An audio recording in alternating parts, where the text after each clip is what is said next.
Hi guys, I am DRX Yashpal Patel and welcome back to our YouTube channel Pharma Cure. आज हम एक काफ़ी महत्वपूर्ण टॉपिक्स पर बात करने वाले हैं। देखिए, अभी कोरोना वायरस तो ठीक से जा नहीं पाया है इंडिया से, और एक और दूसरा वायरस आ गया है। देखा आपने न्यूज़ में सुनते होगे कि केरल में यह राष्ट्रीय आपदा घोषित कर दिया गया है, और राजस्थान, मध्य प्रदेश, हरियाणा, इस सभी राज्यों में यह तेज़ी से फैल रहा है। और कई जगह पर पोल्ट्री फार्म को बैन कर दिया गया है, और जो भी अंडा मांस जैसे बिकने वाली चीज़ों पर प्रतिबंध लगा दिया गया है।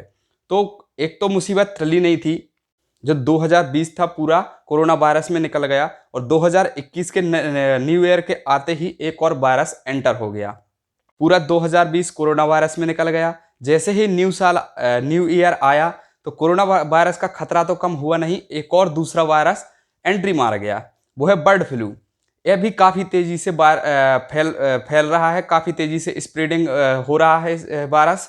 पूरे इंडिया में भी काफ़ी तेज़ी से स्प्रेडिंग हो रहा है। केरल में तो इसे आपदा घोषित कर दिया गया है, राष्ट्रीय आपदा घोषित कर दिया गया है। राजस्थान, मध्य प्रदेश और अन्य स्थानों पर भी यह काफ़ी तेज़ी से फैल रहा है। इसकी वजह से कई पोल्ट्री फार्म भी बंद कर दिए गए हैं। मीन्स जो पशु पक्षी का मांस जहाँ पर बिकता है, अंडे, मांस, मुर्गे मुर्गियां जहां पर बिकती हैं, वो उन फार्म्स को कुछ देर के लिए बंद कर दिया गया है। उन पर प्रतिबंध लगा दिया गया है। मुर्गे की बिक्री पर प्रतिबंध लगा दिया है, पक्षियों की बिक्री पर प्रतिबंध लगा दिया है, अंडा मांस पर प्रतिबंध लगा दिया गया है। तो आज हम इसी टॉपिक्स पर बात करेंगे। तो आज हम जानेंगे कि बर्ड फ्लू होता क्या है, क्या क्या इसके लक्षण होते हैं, और कैसे पता चलता है कि किसी भी व्यक्ति को बर्ड फ्लू हो गया है, और यह बर्ड फ्लू फैलता कैसे है, और इसका क्या क्या बचाव है, और क्या क्या इसका ट्रीटमेंट है। आज हम इसमें डिटेल में डिस्कस करेंगे। देखिए, बर्ड फ्लू एक एवियन इन्फ्लुएंजा, एक प्रकार का एवियन इन्फ्लुएंजा है, वायरस है। जो बर्ड फ्लू है वह एक प्रकार का एवियन इन्फ्लुएंजा वायरस है। यह पक्षियों में होने वाली एक प्रकार की बीमारी है। लेकिन यदि किसी कारणवश से यदि पक्षियों के कांटेक्ट में यदि मनुष्य या कोई व्यक्ति आता है, तो यह वायरस, यह बीमारी पक्षियों से मनुष्य में भी ट्रांसफर हो सकती है। मीन्स इंसानों में भी यह बीमारी ट्रांसफर हो सकती है, और इंसानों से इंसानों में भी यह काफ़ी तेज़ी से ट्रांसफर हो सकती है, और यह वायरस काफ़ी तेज़ी से फैलता है। देखिए, जब कोई पक्षी, यदि कोई संक्रमित पक्षी है, यदि वो अन्य पक्षियों के कांटेक्ट में आएगा, तो यह सभी पक्षियों में फैल सकती है। और जब कोई भी व्यक्ति यदि पक्षियों के कांटेक्ट में आता है, तो यह इंसानों में भी काफ़ी तेज़ी से फैलती है।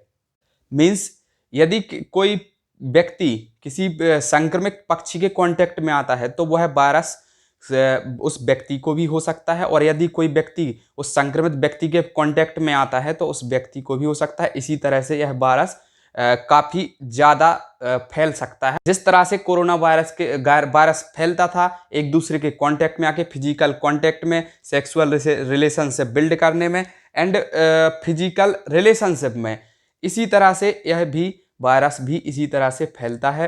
मीन्स कोई भी व्यक्ति यदि किसी के कांटेक्ट में आएगा, फिजिकल कांटेक्ट में हो, या सेक्सुअल कांटेक्ट में हो, या फिजिकल रिलेशनशिप में हो, तो यह वायरस काफ़ी तेज़ी से एक दूसरे मनुष्य में ट्रांसफर हो जाता है, और बहुत तेज़ी से फैलता है।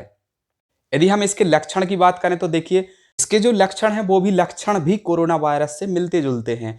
मीन्स किसी सीजनल फ्लू की तरह बुखार आना, गले में खराश होना, नाक बहना, सिर दर्द करना, और सांस लेने में तकलीफ होना जैसी समस्याओं का सामना करना पड़ता है। और 7 से 8 दिन में भी, इस वायरस का भी 7 से 8 दिन में लगभग पता चलता है कि इसको व्यक्ति को बर्ड फ्लू है, और 7 से 8 दिन के अंदर 7 से 8 दिन में इसको वो लक्षण, इस वायरस की वजह से 7 से 8 दिन में ही लक्षण दिखाई देते हैं।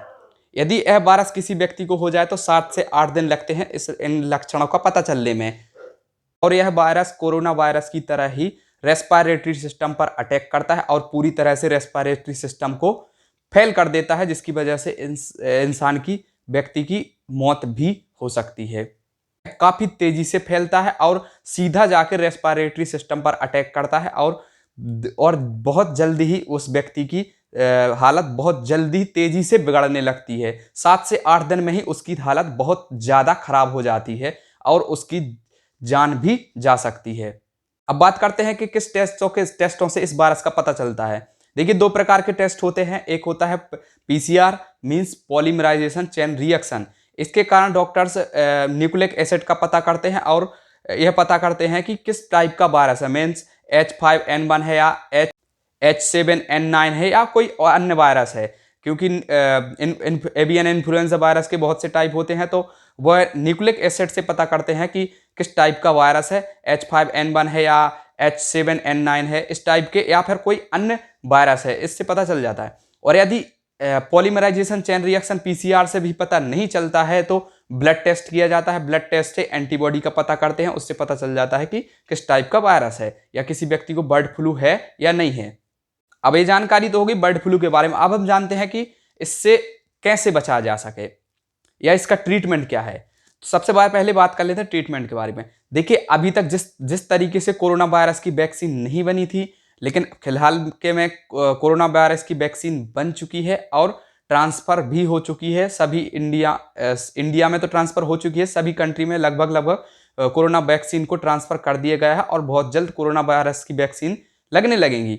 लेकिन कोरोना वायरस की तो वैक्सीन बन गई, लेकिन अभी तक इस बर्ड फ्लू की कोई भी वैक्सीन नहीं बनी है, इसका कोई भी ट्रीटमेंट नहीं है। मीन्स यह भी अभी कोरोना वायरस की तरह ही रहेगा, इसकी भी अभी कोई वैक्सीन नहीं है।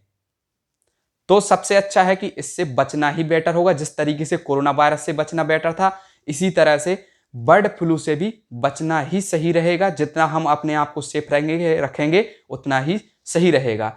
तो बचाव के कुछ नियम हैं, जैसे हमें किसी भी पक्षियों के संपर्क में नहीं आना है। मीन्स आप तो डिसाइड कर नहीं सकते कि कौन पक्षी संक्रमित है कौन पक्षी नहीं संक्रमित है, तो हमें किसी भी प्रकार के किसी भी पक्षी के संपर्क में नहीं आना है।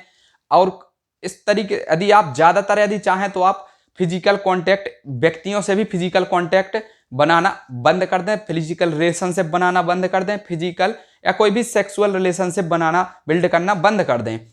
मीन्स जिस सोशल डिस्टेंसिंग का पालन इसमें भी आपको करना होगा as a same corona virus की तरह ही आपको इसमें भी सोशल डिस्टेंसिंग का पालन करना होगा। प्रॉपरली आपको डिस्पोजेबल ग्लव्स पहनने होंगे, जो कि आप यूज के बाद आप डस्टबिन में डाल दें। ग्लव्स टोटली आपको हैंड में ग्लव्स पहन के रखना है। और किसी भी पोल्ट्री फार्म पर नहीं जाना है जहां पर मांस अंडे मुर्गे इस टाइप की बिक्री होती हो, आपको उस फार्म पर नहीं जाना है। इसमें ज़्यादातर चांसेस होते हैं पोल्ट्री फार्म में कि कोई संक्रमित पक्षी हो, और खासकर आपको किसी भी पक्षी के संपर्क में नहीं आना है। यही बचाव है, इसके अलावा कोई भी ट्रीटमेंट नहीं है। अभी इसकी कोई भी वैक्सीन नहीं आई है, लेकिन कुछ फ्लू टाइप के जो लक्षण होते हैं उनको कंट्रोल करने के लिए कुछ दवाएं हैं, लेकिन अभी तक इसकी प्रकार की कोई भी ट्रीटमेंट के लिए कोई एक्चुअल टैबलेट नहीं बनी है, एक्चुअल ड्रग नहीं है इसकी, और ना ही इसकी कोई वैक्सीन बनी है। तो आप जितना अपने आप को सेफ रखेंगे उतना ही आपके लिए बेटर होगा।